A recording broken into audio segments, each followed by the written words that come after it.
नाही, ठीक आहे ना. परिस्थिती जे बघा, मी पण त्याच्या भूमिकेत आहे. ज्या भूमिकेत उभं राहायचं ती भूमिका अतिशय ठोकून मांडायची.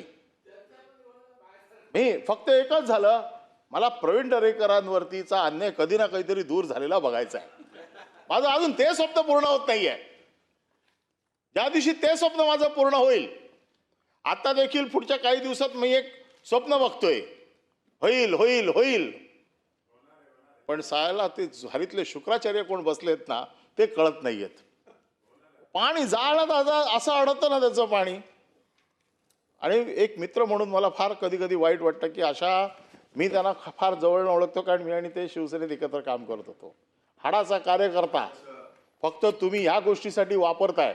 बघा, मी पण हाडाचा कार्यकर्ता होतो, पण मला माझ्या पक्षाने एकदा तरी मंत्री बनवला, एकदा का होईना त्या खुर्चीत नेऊन बसवला. आमची हीच इच्छा आहे का एकदा का होईना पण त्याला त्या खुर्चीत नेऊन बसवा, आणि तो तुमच्या हातात सहज शक्य आहे.